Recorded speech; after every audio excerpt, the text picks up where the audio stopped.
Hello and welcome back to, well, what else but Kerbal Space Program. We have to rescue Dudebel from orbit, recover Carrie's craft. We still need to do this. Well, we can't do this one because Carrie's craft has fucking disappeared. I don't know why, but I can't see it here. What if I open this?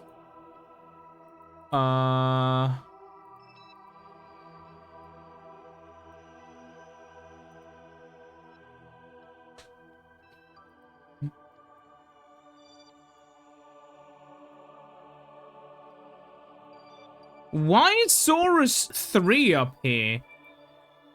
I thought it was landed. Yeah, it is. Oh, never mind. I forgot to rename the remnants of that. Okay.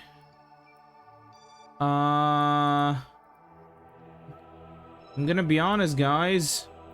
I don't see the other thing. Anyways, yeah, let's see if I can save that one Kerbal.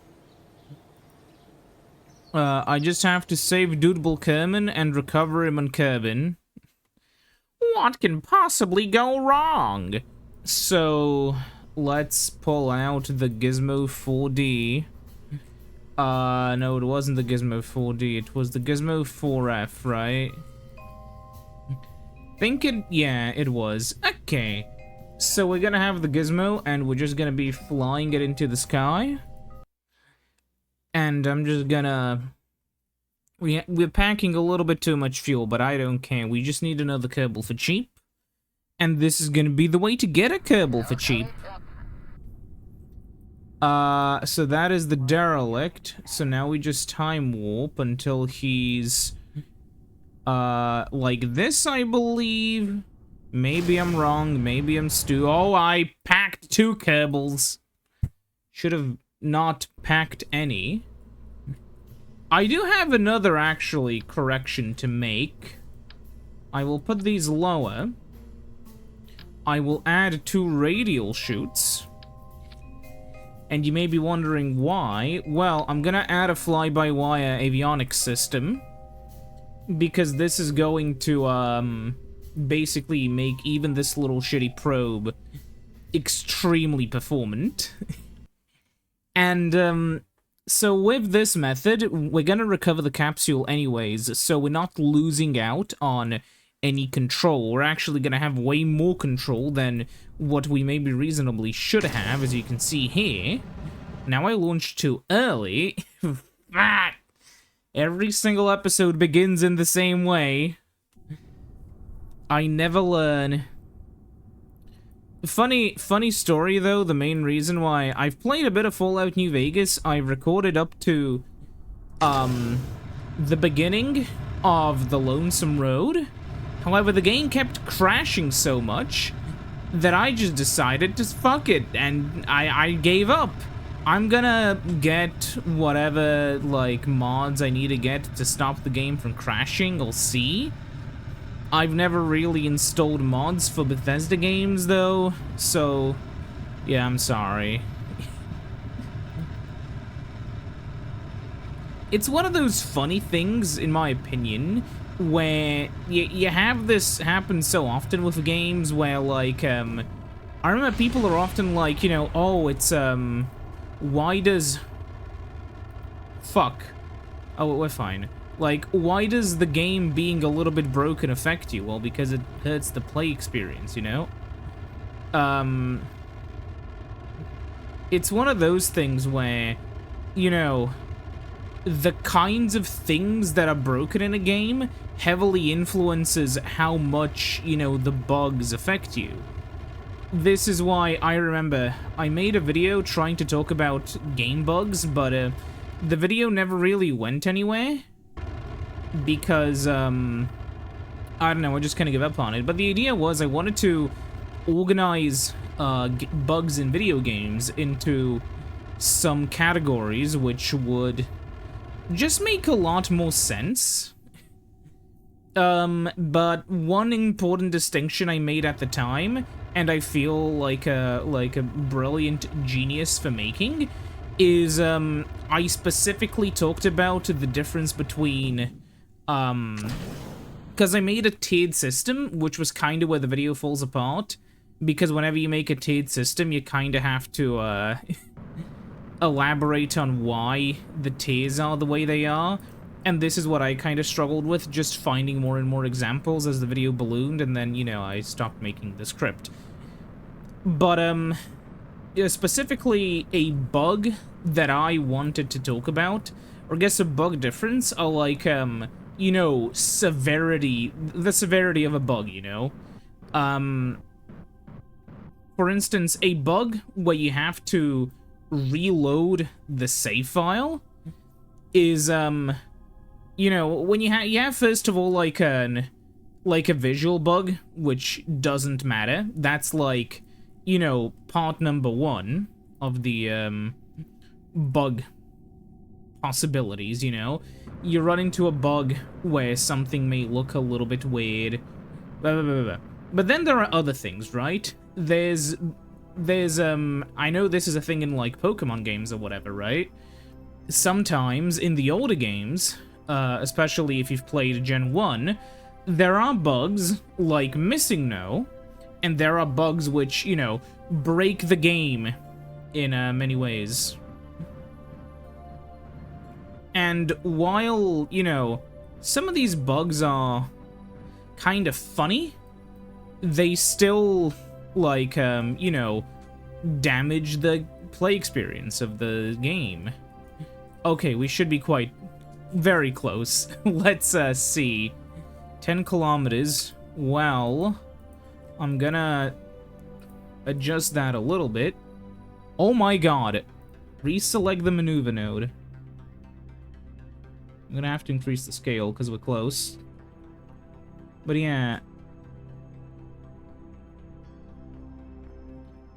That's kind of the issue. And, the game crashing is like, a stage. So, the way I've put it, right? The game crashing is what I like to call, like, a stage... I think it was called a stage 3 bug, if it crashes in a way when nothing else breaks by the game crashing. And from that point, you go to, like, stage 4, which is the worst part, you know? It's, when a game crashes in such a way where it's going to, like, make you... basically, when a game crashes so badly, you start to lose game progress.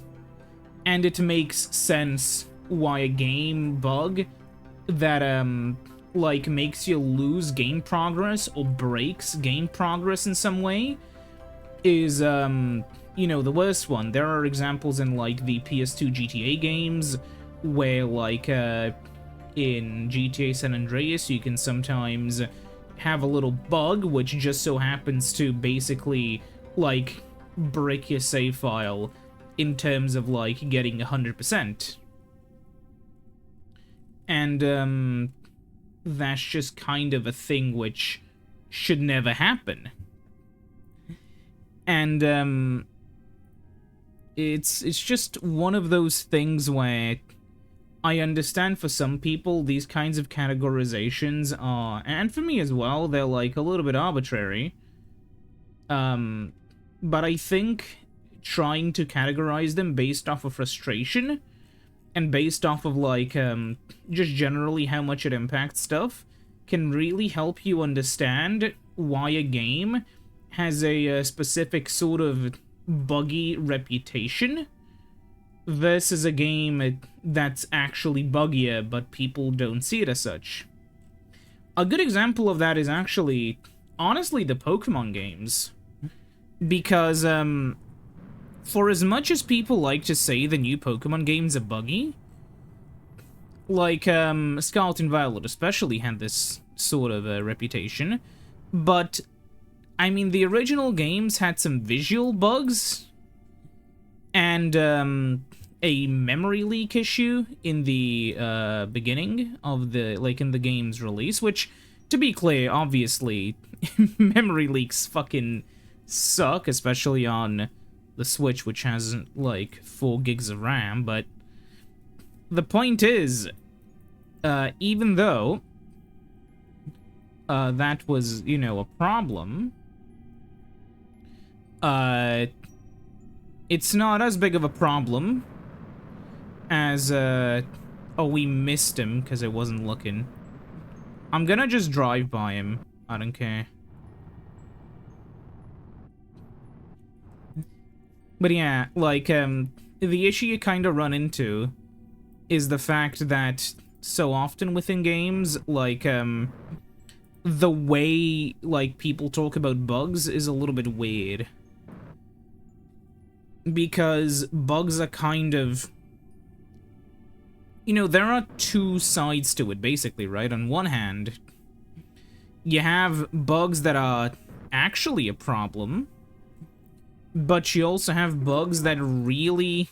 I mean, they're still an issue, they're still bugs, but they're in some ways even maybe, you know, a non-issue. I think an example that people don't talk about at all, but really... Oh, it's a pilot, that's exactly what we need. So, in Mario 1, Mario bounces off of a block. When he... You know, Mario will bounce off of a block when he's, kinda, you know, when he jumps into a block. And in the All-Stars remaster on Super Nintendo, he doesn't do that anymore. His movement is a little bit different. And, for a while... This was seen as a bug, but I'm pretty sure I remember reading something recently where apparently, I'm 99% sure this was from Super Mario Bros., if you know that guy. Really cool.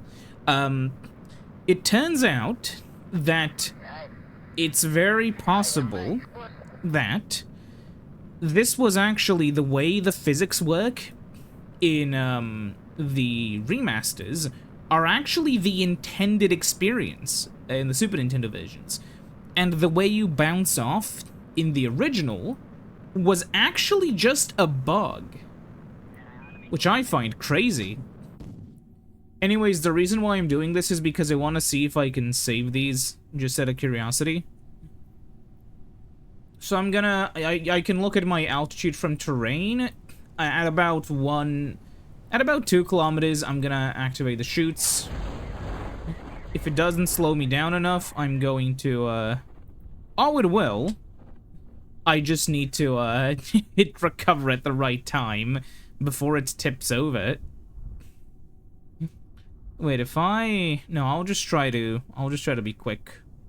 Cannot quick save when about to crash. Okay, well... You ready for a pause buffering strat?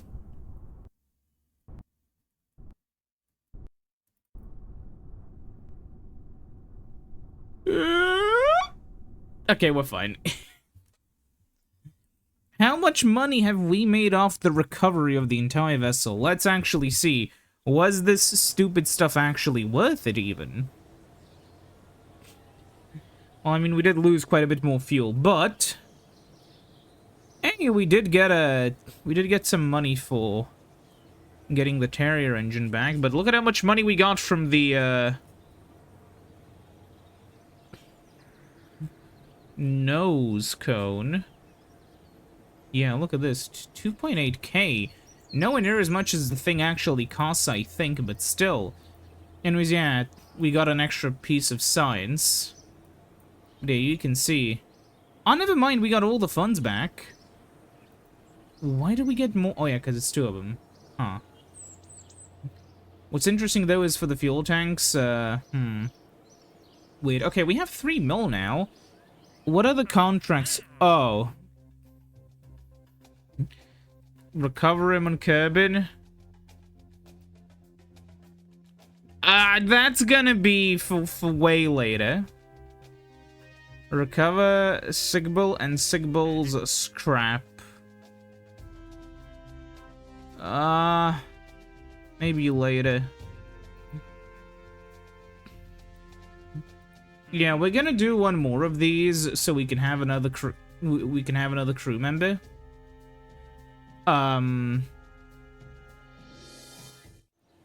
Where are they?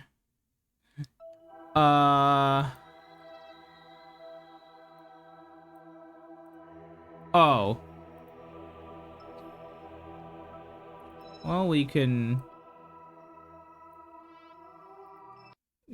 just delete them and go and launch again with the exact same vehicle. I know it's a little bit too much in terms of power, but look, we may as well. We still earn more money than we would waste on the rocket, you know, so, yeah. What's funny is I'm pretty sure for some of these, you could literally just try to deal with them with a Kerbal, and chances are they might actually survive. The problem, of course, is that the game stops you from doing that, because that would be really... I removed you! You saw me! No, wait, I think I clicked on another vessel then. Oh, never mind. Happens again. Anyways, yeah, I'm gonna have to do some things. Really, I'm gonna need more scientists. So let's pray that this is a scientist, because, as you know, there are Kerbals that I have on the Mun, most of the original 4, like Valentina's on Minmus, Bill, and but like, yeah, like the scientist. No, so then it's Bob, but yeah, the scientist and Jeb are on, yeah, Bob and Jeb are on the Mun, Val's on Minmus. I'm gonna need them back because I really want them back. Yeah, simple reasons, you know, I just kind of want them back. Oh my god, okay, yeah. So...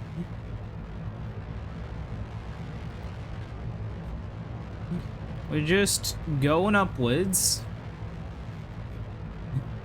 Yeah, we'll just hide this for now. Where is he? Impact biome water, huh? I do have to say, these aren't the volumetric clouds. I sadly don't have them, not for now at least. But this looks lovely. Okay, we're gonna be in space now, so there's no point in not setting this to target. I don't know if we're gonna be faster or slower. I think we're gonna be slower. Wow, we could have been quite close.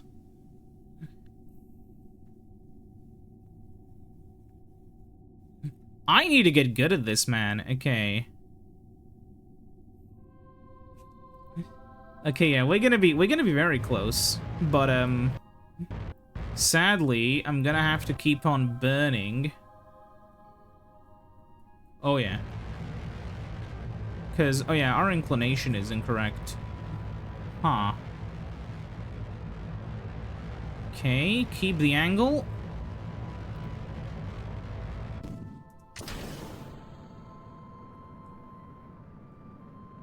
Yeah, we're behind them once more. We have to speed up.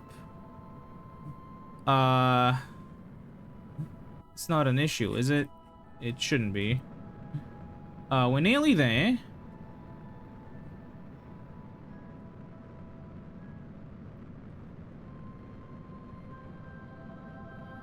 Okay, go up. Because that's okay. That's fine, because we're gonna just pass right underneath them. Do I want to use Hyperfizz? Yeah. I don't usually use this, but I'm gonna do it now just to show you. I have some presets from my other saves. Specifically, this is for when I was playing around with OPM, because you kind of need it, and Hyperfizz goes up to 16 times physical, which is going to kill everything you have, if you're doing this on land or in the air, but if you're aerobraking through, like, the high parts of an orbit, it doesn't matter. Anyways, we don't have much time, so if I do this... that's... Huh, okay, wait, if I... So wait, if I go over here, if I start to decelerate... Well, that would be funny if we can do that, but no, I'm just gonna, like, do the stupid thing. Wait, I should be slowing down here a little bit. I should have been doing that. No. There's no point here. The issue is, yeah, now they're gonna overtake me. And I have to, like, speed that part up because I don't want to, you know, spend time in the atmosphere. And because of that little mistake up there, and, you know, now they're going to be continuously ahead of me and I'm going to be behind them. So now we gotta slow down the orbit. And eventually, you know, we're gonna be faster than them. But the orbit should intersect at least a little bit, I believe, because otherwise, yeah, it doesn't even tell me. But it's fine, we can just kind of, like, go to the node. You know it's right if, yeah, so we're just gonna have to burn normal. So in a way, we're gonna have to say no to, the Jonkler.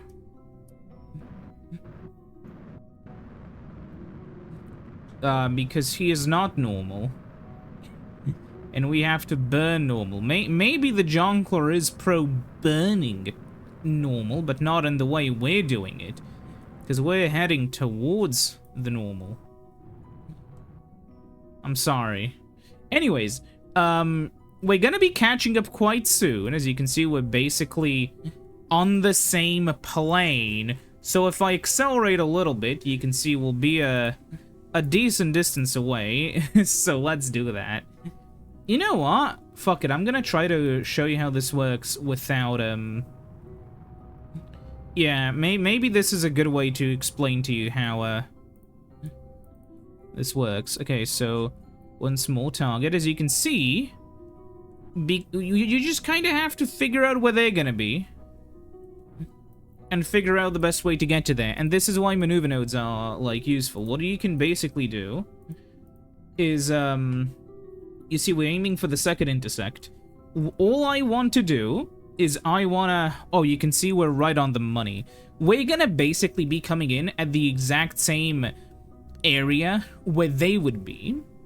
We're just gonna come in a lot faster. You see, that's why these are separate. We're gonna be over here when they're over here, but if we add a bit of thrust, and this is the intersect we're gonna be keeping a track at, you know, we can eventually make sure that, because our apoapsis will go up, we'll spend more time in space, and we can eventually slow down. We've slowed down a little bit too much, and this is because I did, you know, the other alignments first, and made sure, yeah. For those who are wondering what the other things do, like radial, when you burn radial in, all that basically does is, I'm gonna lower the thrust in this because I think it'd be funnier. So when you do radial in and radial out, you're basically burning towards and away from the planet.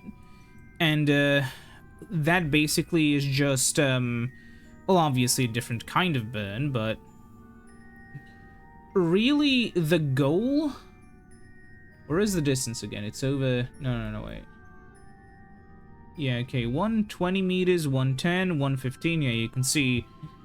We're just going down until you start going up. Now, radial out is going to push us, like, away from the planet, which will mean that in comparison to over here, you can see the distance will start going up because we'll be going further inwards. And as you can see, our orbit is a little bit inwards compared to theirs, so if we want to match it perfectly, we have to do a little bit of an angling. This is also why maneuver nodes are basically a necessity sometimes, it is because many times you're gonna be at a very weird angle. We're lucky that it's basically on the other side of us. But yeah, you can see because even slight little changes are gonna be a little bit weird, and you would have to, like, math your way to the correct angle. And that's just no way to live, you know? It's, a lot of struggle for not that much gain. So let's, set this to target, set this to a rotating retrograde, and, yeah, now you can see Ronwise's derelict will come into view. We're going to rotate. Kind of aggravating that the physics thing pushes it back so much. And we're just gonna slow down. We don't have to exactly reach it because, you know, we can just slow down and then aim for the target. Hit the fucking boost and then turn around. It's actually good that we have a bit of drift because that way we aren't gonna be hitting his, capsule head on. Wait a minute, hold on. Does this not work? Oh no, they make it empty. Okay, there's the door. What, another pilot. Okay, that's not a bad idea, but yeah.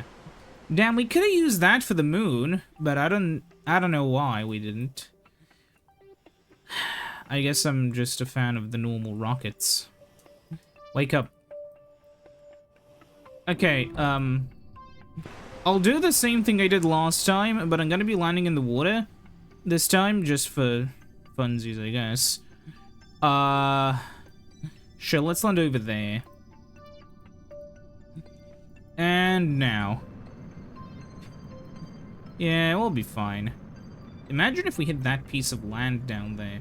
By the way, you can speed up even further. With Hyperfizz, you know, I don't recommend it. Also, yeah, because you can see we're bobbing around. If we lower this, you can see we're bobbing around a lot less. And I know I've engaged times 16 time warp, but yeah, as you can see, the moment this is done, the vehicle will enter a bit of a flat spin, and I think this is going to kill us.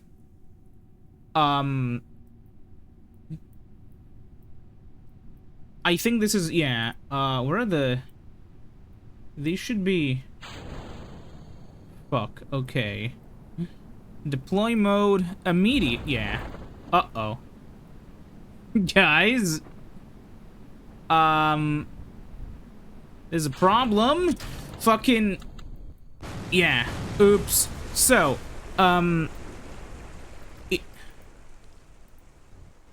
yeah, this, anyways, yeah, let's land by, oh, there we go. Perfect. There we go. Keep in mind, yeah, in real time, this mission lasted a whole 2 hours. Now, this is what you can do. You know, if you get skilled enough, you can just align yourself, so you can, you know, go up there and, like, catch him on the way up, but that requires, like, a level of superhuman precision that I am not capable of. So just going up and, like, picking up on the circularization is, it's stupidly tough. Yeah, okay. Now, the next thing we have to do is, well, we can't do this contract, so I'm gonna have to cancel it. I'm sorry. Yeah, low is a reputation, low is a thing, but it was mandatory. Now watch it appear again. If it does, I'm going to explode. Anyways, yeah, I'll remove Ron Wise's derelict. And yeah, that is it. So now there's only one more mission for me to do. Before we start doing the other stuff, one more contract that I wanted to do because I thought it'd be cool. It's actually going to be kind of frustrating, but... Alright, I'm back. This took a little bit longer because I discovered that chat control is back. Yeah, so if you live in the EU, you should... I mean, it's going to be way too late for this episode to come out. Something's already going to happen by then, but... the Danish government, in a, completely shocking twist, does not actually care about Well, I should say the Danish presidency in the EU, because it rotates, they do not care for the, they do not care for the, humble process of democracy, because they're going to pass chat control anyways, because they're going to use a loophole in the way the law is structured. Now, why should you care about chat control? Well, here's a little question for you. Do you want every single one of your text messages that you make to be read by some fucking AI? And do you want that AI to then read literally everything you have and upload it to some fucking server, God knows where if it's suspicious enough, then it will flag you, and then bad things may happen, or some random bozos may just decide to read through your logs because you're, you know, quote-unquote suspicious. Alternatively, if that doesn't sound fun enough, also, they're gonna institute a ban for anybody over 16. Sorry, for anybody under 16, which means that, yes, similarly to the UK, you will have to just use, your, like,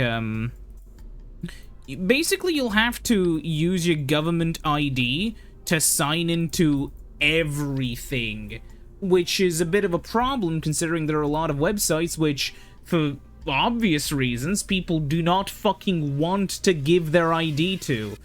This obviously doesn't matter to the Danish government, who is, you know, pushing it anyways because, their vote failed, so they're going to ignore that fact and push the vote through anyways, because apparently democracy is when you listen to the people and then you do what they voted against. Denmark, everyone. Of course, you know, I remember reading people saying like, oh, well, this was bound to happen. Well, it doesn't mean it's okay. Fucking obviously, yeah. Like, the people who want chat control passed are not going to just take their loss sitting down. They're obviously going to try some more bullshit. But why? What do we do? Do we kill back and die? Obviously fucking not. There's no point in just giving up, because that's what they want. Why would you want to give up? You know, you never want to give up. The enemy wants you to give up, and that's exactly why you shouldn't. And, of course, all of this is because, you know, it's obviously being pushed as a, oh, would somebody please think of the children, which is the way it always works, because if there's one way that, you know, it's kind of like how the UK's been doing it, oh, the only way to, you know, protect our children is to surveil you completely, and you have no say in if you're getting surveilled or not. That's obviously, you know, that is clearly the solution. There's no way the solution could be anything else. And what can you do? Well, fight against it. How do you fight against it? Talk to your representatives in the EU. Try to see what you can do. If you're in Denmark especially, fucking go out on the streets and protest against the government, I guess. I can't do much, because I'm not in Denmark. This is fucking absurd. I think what I'm most offended with is the fact that they're doing this right after they lost, because they refuse to let it go. You know? It's not like, oh, they gave up. No, this is... They're just trying to do the same thing again after failing the first time. They know it's unpopular, they know nobody likes it, which is exactly why they're pushing it. Because they know nobody likes it, and that's the only way they're gonna ever get it through. It's to just forcefully push it. Which, I mean, as we all know, I mean, yeah, user consent. Never heard of it, mate. The Danish government thinks it's perfectly fine for the government to just read every single text message you've ever sent to anyone, you know, obviously. So, what's the big deal? How dare you say the government shouldn't have the right to read every single one of your text messages you've ever sent with an AI, which can I'm reminding you can hallucinate all the time. But I assume if you're watching this video, you're not one of the types who would see this and think to themselves, wow, this is incredible. No, you're probably hearing this and thinking to yourself, like, this obviously needs to be stopped.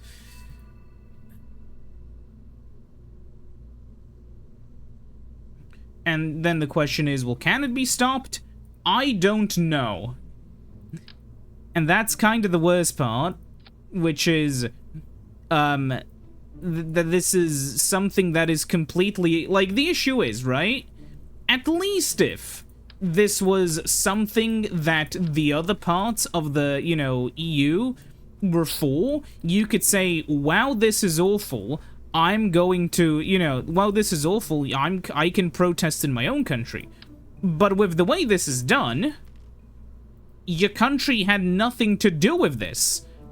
In the sense that, you're gonna protest in, like, fucking, I don't know, France and Bulgaria and whatever? Okay.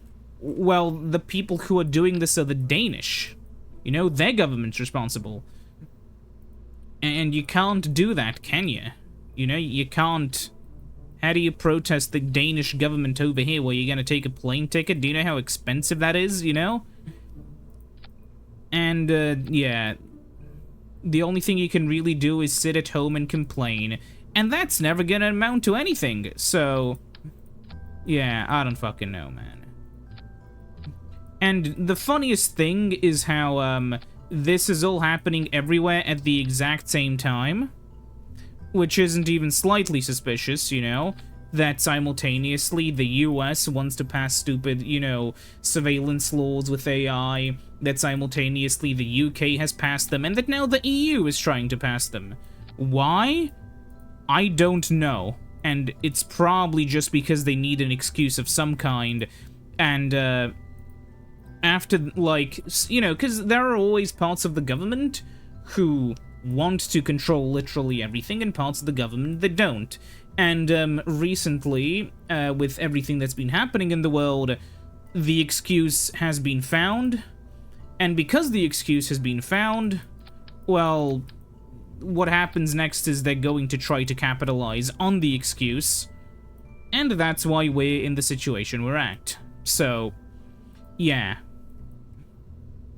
If it sounds like I'm really pissed off at the fact that my country may be, like, undemocratically forced to abide by some stupid law that it never even passed, purely because some government somewhere else in the EU decided to undemocratically pass it, yeah, that's because I am, and that's because I do not want all of my, like, random fucking text messages, to be filtered through by an AI, which has no idea what sarcasm is, It's kind of like the idea of just having to eat dinner at home while there's, like, an armed police officer with a gun, just sitting there, just in the corner of the room watching you eat. He's not a danger. He's just making sure that you don't misbehave.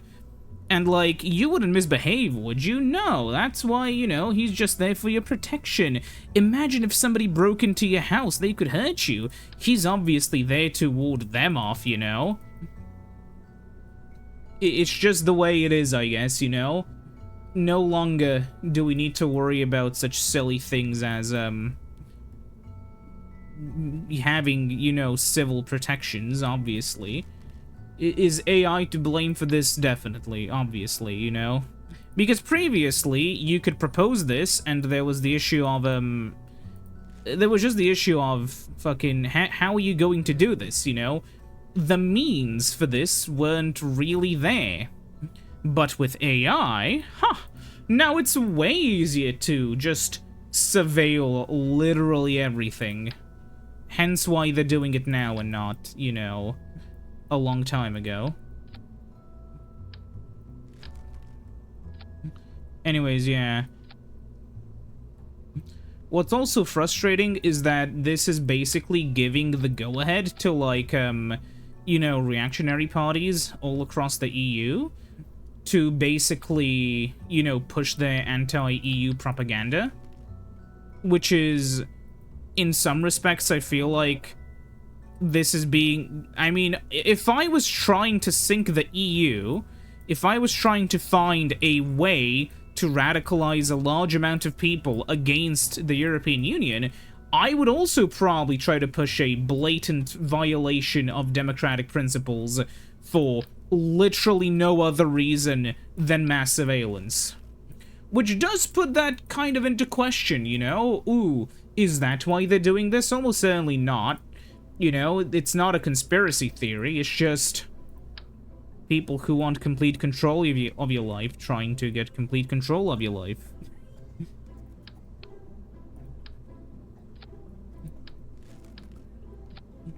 That's how it always is.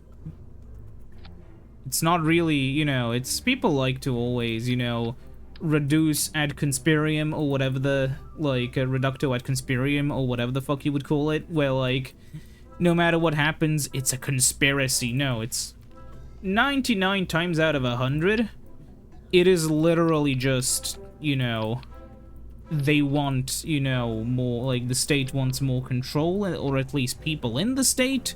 Therefore, whatever happens, they're gonna try to use it as an excuse. And right now we're seeing the consequences of that.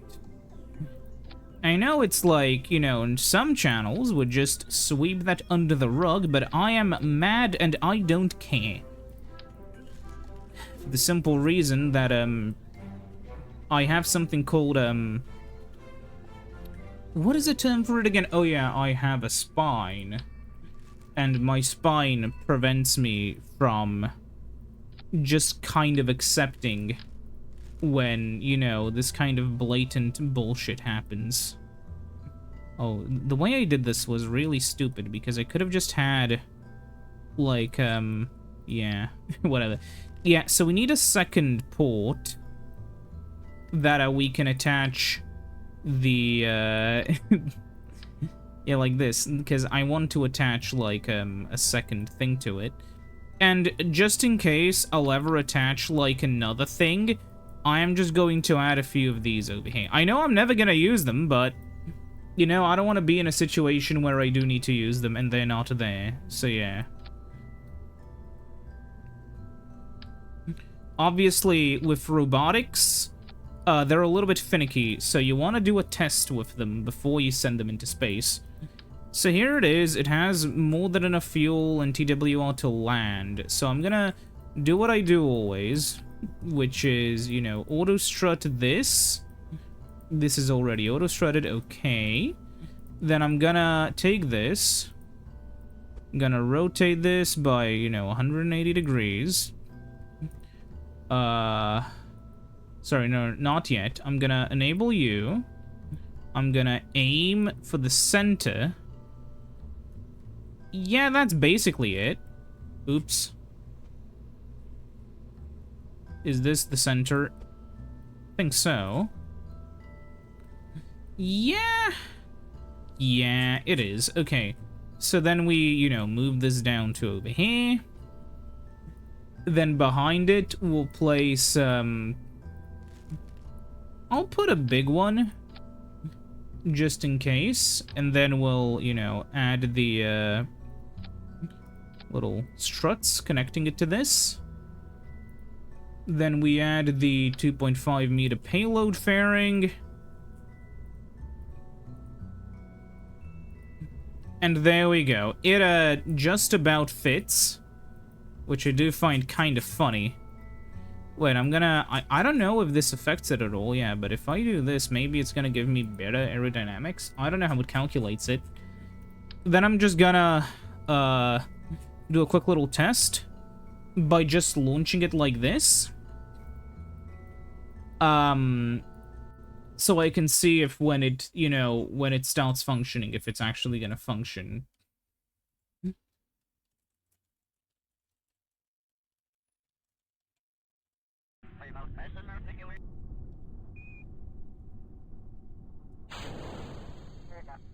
Hold on.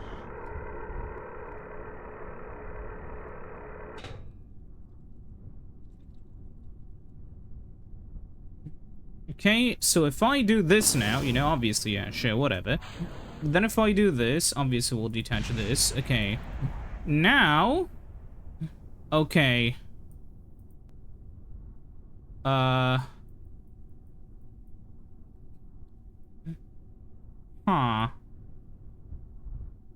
Target angle minus 180. Okay, so it does function. Yeah, because all we will need to do in this situation, well, you know, we'll land with this. Fuck. We're going to, not do that, and, you know, then we're gonna try to dock. It's not gonna be the easiest, but it's, yeah, we'll try.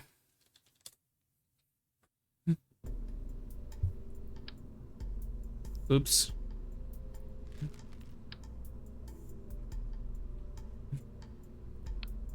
If you want something to think about while we're playing, I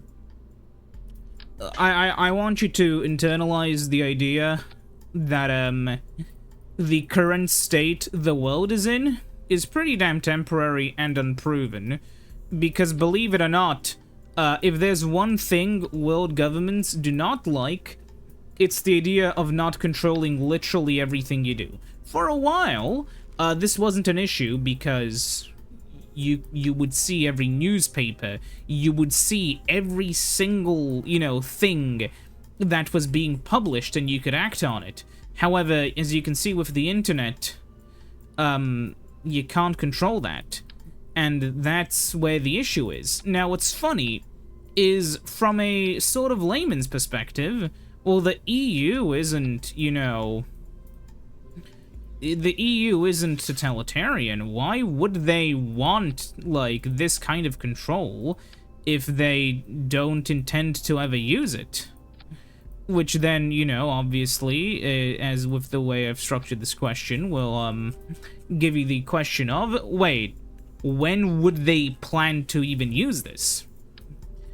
Because as you can clearly tell, they're fighting very hard for it, so there must be a goal somewhere. They're trying to accomplish something here. And, well, the answer is we don't know. We don't know why they're doing this. They obviously don't want to tell us why they're doing it. I mean, we do know they want complete fucking control over every single message you send, but, like, we don't know specifically why they're trying to fight so hard for it.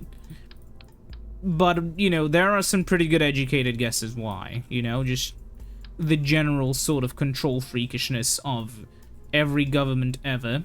Yeah, that's a pretty good, you know, starting point.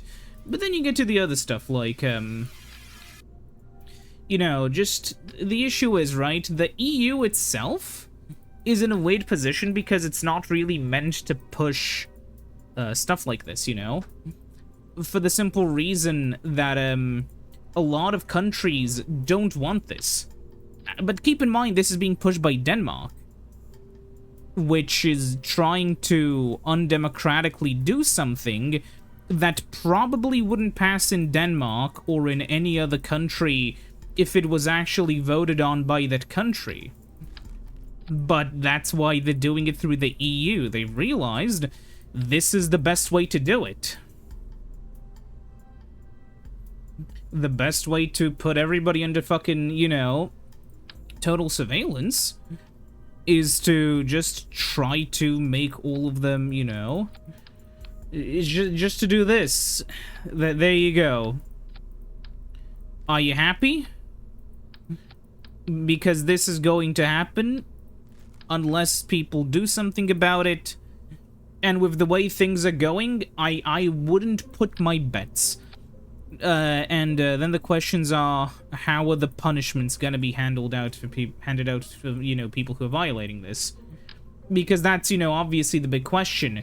When this happens, be rest assured, everyone who's even a little tech savvy is going to try their best to, somehow find a loophole around this, because nobody wants this. So, then the question is, how are we going to be punished, you know, once people are, you know, are people gonna be arrested for not using the EU chat client and instead for using, like, a private tool? Are people going to be, like, going to jail for, you know, violating the EU law on, like, mass surveillance? Where does it end? Nobody knows. I mean, we could know, but that's why, like, the people pushing this don't want to tell us. The point isn't to, like, do whatever the law says. The point of the law is to, quote-unquote, protect the children. Yet if you ask any actual, you know, expert on dealing with this kind of cybercrime, they're gonna tell you this is gonna do absolutely nothing about it. Like, you know, people talk about this sort of shit, but most abuse happens within, you know, and this is kind of the bit of a, you know, what they call it, a black pill on the internet. Most abuse happens within the family. It's not done, like the idea that your kid is talking to some stranger on the internet who is, you know, evil and conniving. Those obviously exist, yes. But the vast majority of the time, the person who is the most likely to do something like that to your own kid lives in your very own home. So just keep that in mind. This law is, like, horrible and stupid, but also ineffective. So they can't even use, like, any kind of gotcha that, like, oh, but this is going to protect the... No, it's not going to do shit. You know, it's very clearly not going to do anything. If you talk to a legal expert in this sort of stuff, you'll know it won't do anything. And anyone who is trying to claim that is either unknowingly lying or knowingly lying. And considering the other stuff these guys are trying to, like, do, I'll let you figure out what the best, you know, what the most likely option was. Because I know what option I feel is the most likely. And it's probably the correct one. But, like, seriously, it is absolutely fucking insane.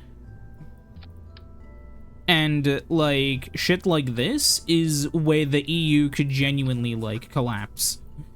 Because all it really takes is, like, the entire EU has been constructed off of the idea that countries can basically trust each other not to absolutely screw each other over, you know? That's the idea. You enter the EU because you don't want your neighboring country to screw you, and you don't want to screw them. But if you're gonna have laws passed in your country that you're opposed to because some random guy in that other country decided to push the law through when it was their turn to, like, pass the law, that's going to break things apart. That's going to cause serious problems, and, well, I mean, clearly the people pushing the laws are fine with it, but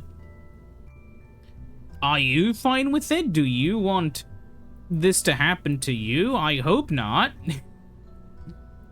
And it's one of those things where you can't really, like, fuck are you gonna do about it? Like, what can you do? This isn't a thing you can vote on. This is, like, sort of the EU problem where everything in the EU should be, like, down to the vote of everyone, because that's how the EU should work. You know, it shouldn't be down to some random guy in Denmark, you know, for this sort of shit. It should be a vote which every country will get to vote on based off of whatever, like, you know, the people in the country want. And not this sort of shit. Anyways, that's, 4,000, 1,000, 6,000. We have 6,000. I think we'll have enough.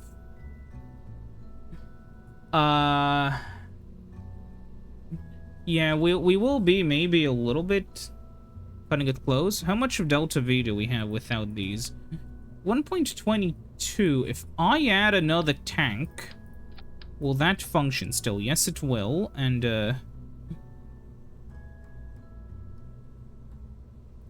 yeah, I'll do this then. Okay. Now we have 6.5k, and I hope that's enough. Now we're going to... Yeah, sure, the pilot can be up there. And I'll set the root part to be the probe, which I hope, yeah, that's the right way up. Let's fly.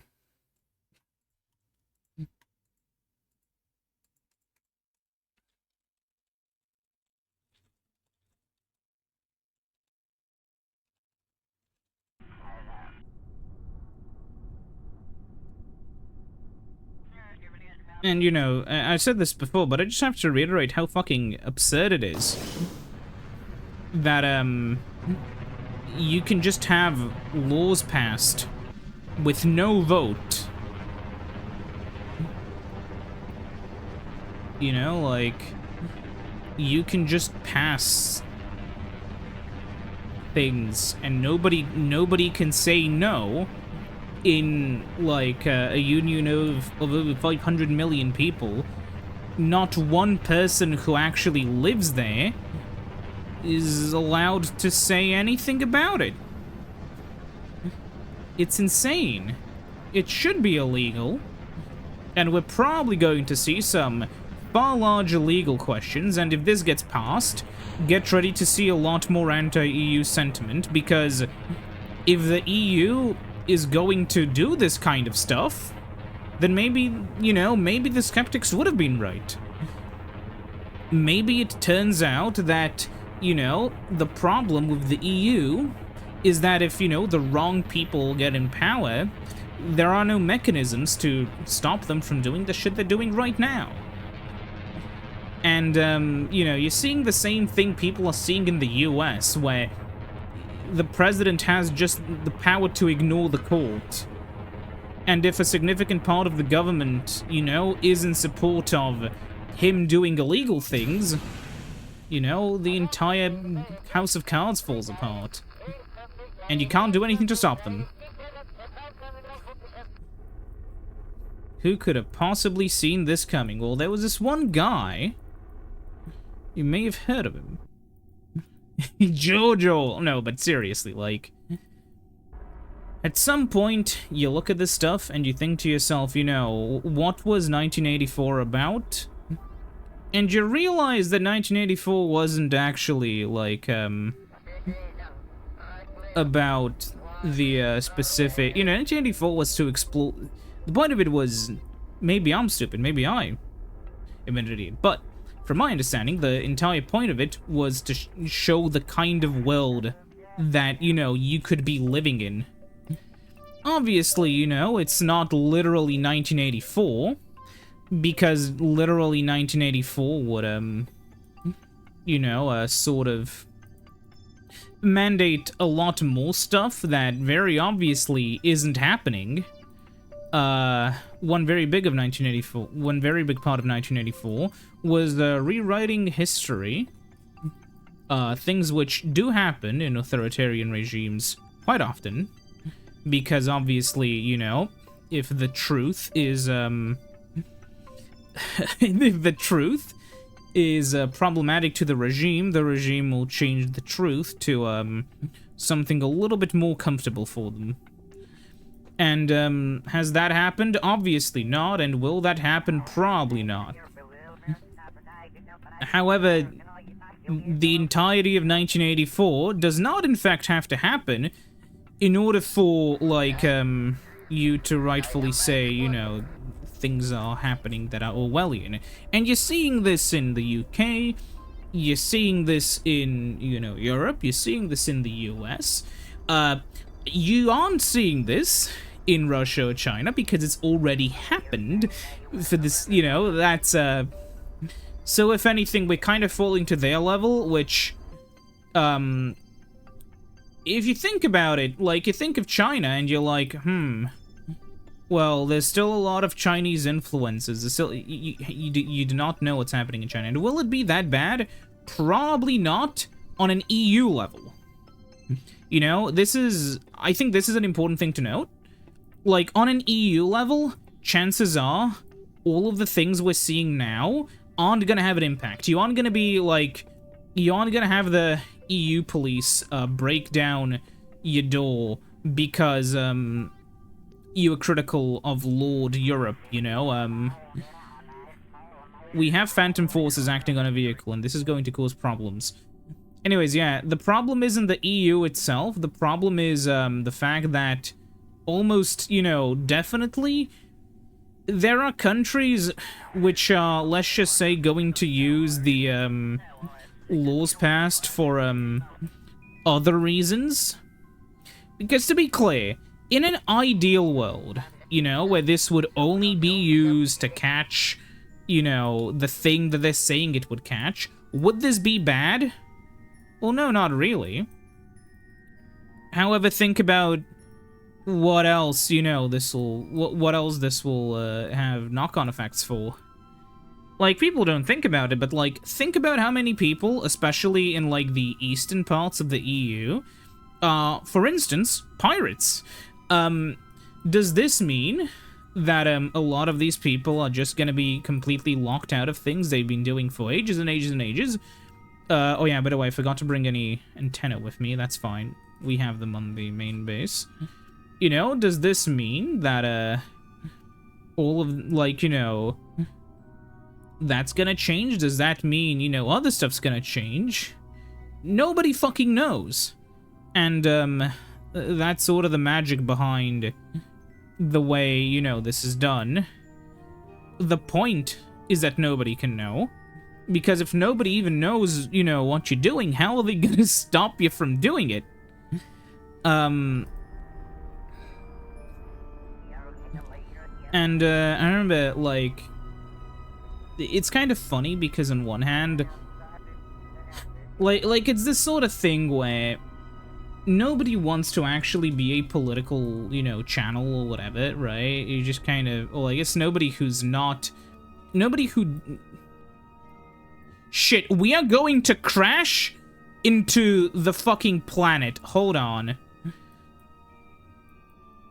What do you got? Uh-oh. Please, we should avoid the crash before it happens. We have avoided it for now.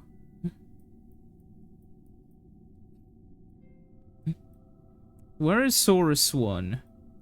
Like the base. Is it down there? Why are the bases hidden? Why? Okay, wait. I want to hide this. Yeah, Saurus 1 is over there. So... raise me up.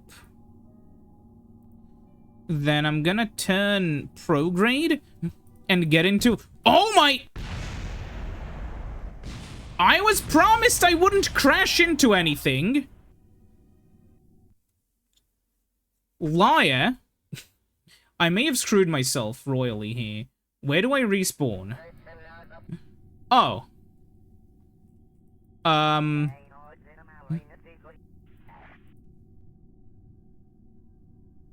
Shit. And obviously, the first thing the vehicle does is, like, tilts like a maniac. Okay. Fucking, okay, I don't care. I want to not have an impact. Push me up. Yes. There we go. We have the fuel to do this. If we didn't, it'd be a lot worse for us. Okay, now that we're gonna be above there, we're gonna, like, redo this. Yeah, oops, we got a little bit too silly there. We still have, like, yeah, more than enough fuel to, like, land and reposition, but, yeah. The issues that we're in are very big. And they're bigger than everyone, you know, they're not just one country doing things that are bad. We are in a situation where, like, the entire world is trying to become a lot more authoritarian, you know? And, the issue of this is, and, this is something, like, people have seen, is that, the issue with authoritarianism is that once it arrives, the, like, existing sort of, you know, ideas on how to stop it really begin to fall apart. Because, you know, simply put, well, it's like the simplest idea is, well, they can't do that, it's illegal. Which, I mean, people have said that in America, and very clearly, a lot of illegal things have happened in America that shouldn't be allowed, but they are. You know, continuing from that, we just get more and more of this stuff where people just assume, you know, there's no possible way this can happen. It should be illegal. And yet it happens. I don't know why I'm prematurely opening these. I don't know if we're gonna slow down in time, honestly. Oh, we are. Okay. It's fine. Maybe. Oh, yeah, I haven't targeted the base. Yeah, let's quick save. It's fine. We're gonna run out of fuel right as we run out of speed. Which... whatever.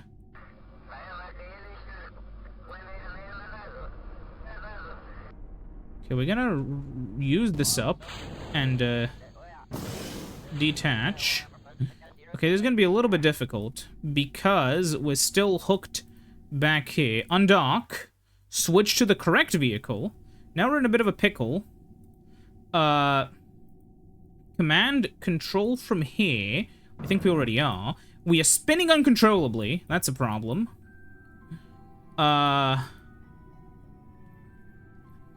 We have no control for some reason. And we're going to crash and explode. So let me retry this. But, I'll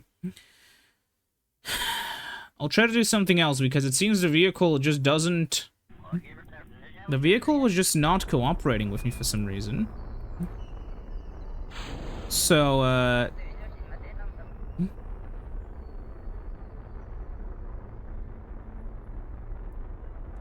undock, switch, brakes, space. Oh, now you aren't functional.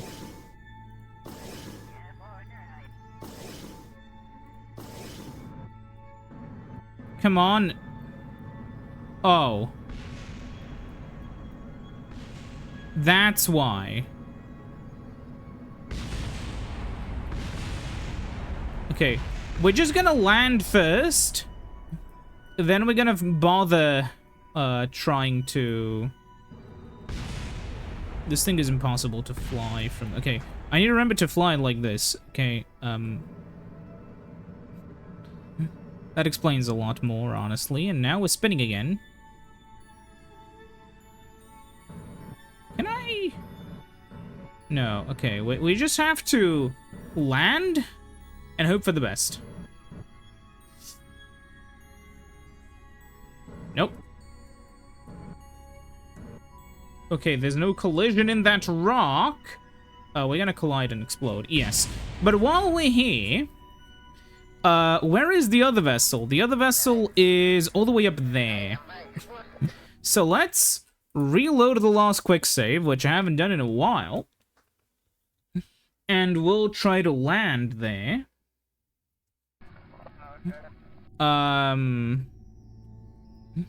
So yeah, what we've learned is that we're gonna have to go up and add a bit more velocity and quick save again, and then rotate retrograde again, and try this again. So yeah, let's go until we're like over here. Right, that should be fine. Then the vehicle will start to decelerate. The base is right there, like somewhere. Once more, disable this. Huh, okay. Hold it like this. Control. Control from here. Just for the future. F5. Control is getting weird for some reason.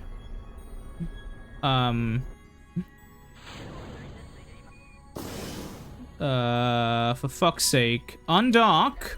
No, you.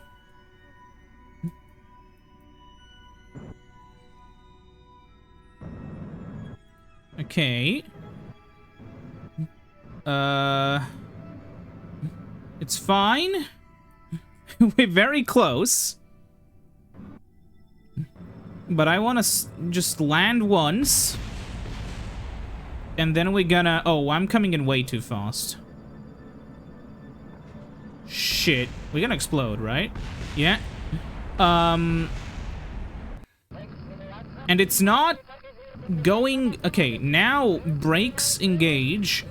And by brakes, I mean engines. Okay. For ones that cannot, you know... cannot quick save right before a crash is accurate. Anyways, yeah, we're gonna land. Finally. But there's no, the base is quite far away. So there are two opportunities, right? There are... It's still in... Why? Okay, that pisses me off. Okay. So now that all of that has exploded, set as target Saurus 1. We're gonna have to somehow reach it with a bit of a messy control scheme. Yeah, like you can see here. How do we turn over there? Well, fucking you hold A, I think. Anyways, yeah, we're gonna do it. I should have made it a rover, man. Anyways, yeah, so the idea is you will go up, hold E for a little bit, and then reposition. Go up, hold, you know, this to reposition again. And, we are roughly heading in the right direction, so we can head there now. Yeah, as you can see. I don't know why the entire vehicle is, fucking doing this incorrectly. Okay. Oh, I see it. We're gonna miss it.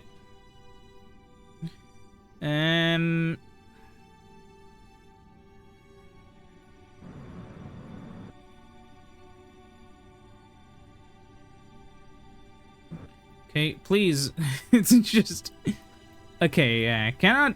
Yeah, we're gonna crash soon, I think. Oh, whatever. This is gonna be good enough. Because then, you know, we'll just make another even smaller hop. Yeah, believe it or not, the moon is a lot smaller and a lot larger than you may think. Okay.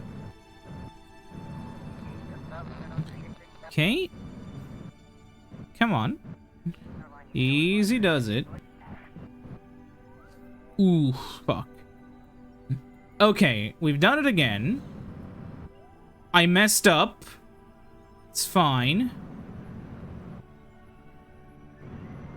Okay, but this is gonna be the hardest one. Not only am I'm flying this in reverse. Fuck. Yeah. Really thought the reaction wheels are gonna be enough. Okay.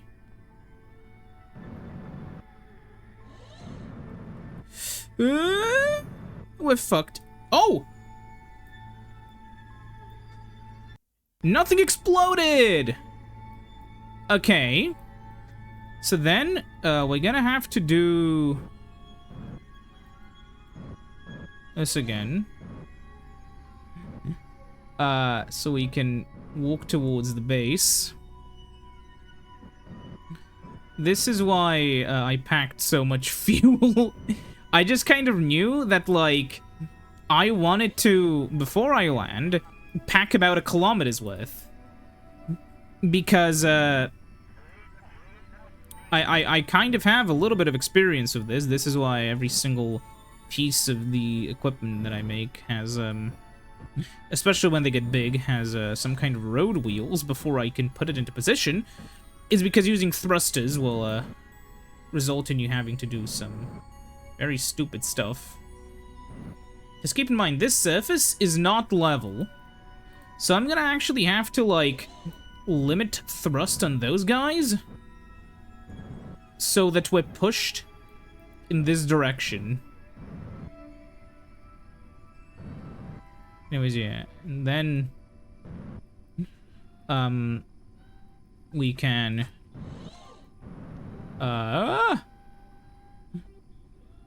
yeah, sort of also go forwards. We're losing a lot of progress with these mistakes. Okay, well, we can lower this, raise these two again. Okay, let me try... So what we can do is, do what I just did, yeah. But also hold Q, so that we are rotated a little bit more towards it, like that, yeah. Because the issue is this, if this was a flat surface, we would be in the money. But it's not a flat surface, so, we aren't. And we have to do this.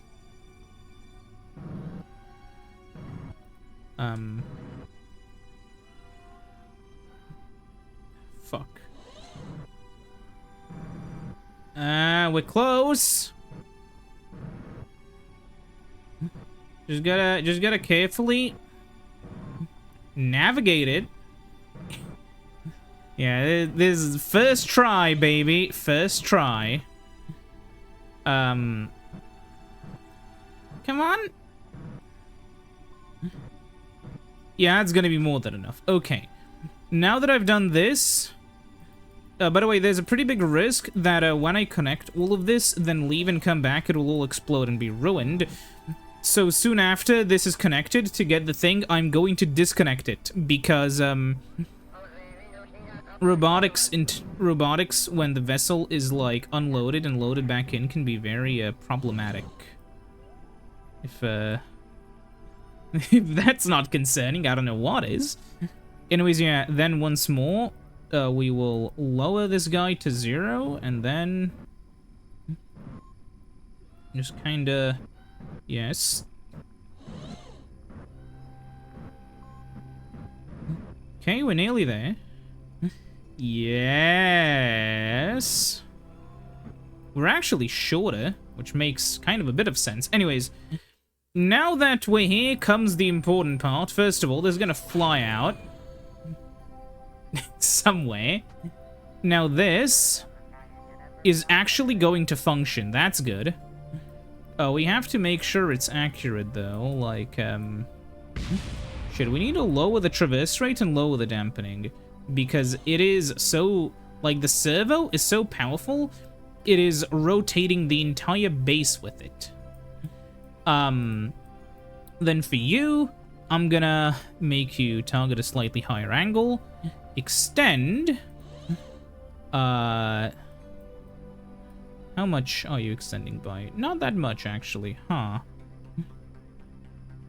No.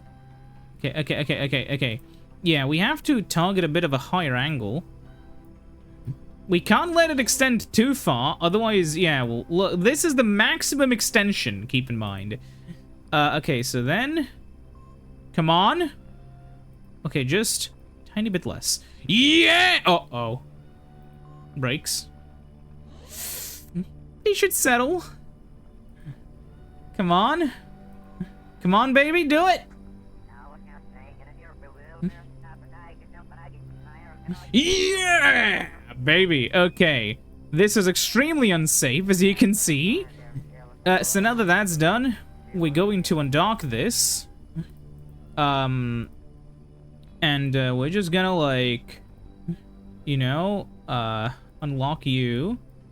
Pull you back in. I I don't know what we're gonna do with the arm now, but yeah, pull you back in, and we're fine. And we're gonna, like, extend 2 of the solar panels. Are these retractable? I don't think they are. No, they're not retractable. But yeah, maybe I overspent a little bit on the design, but there we go. We're done with that mission.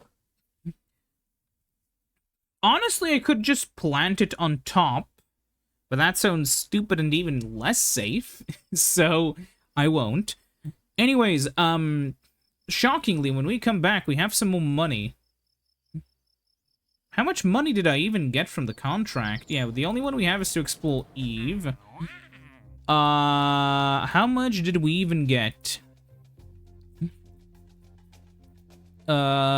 Rescue, no. Science, repair. It's one of these, isn't it? Yeah. Build a new orbital station, build a new surface on Minmus, build a new surface on the Mun, expand. Oh, only 200 and something K. Yeah, okay, we got some reputation. But yeah, and some size, but the issue is that, yeah. But oh yeah, all of these give us a bit of science, which is probably helpful.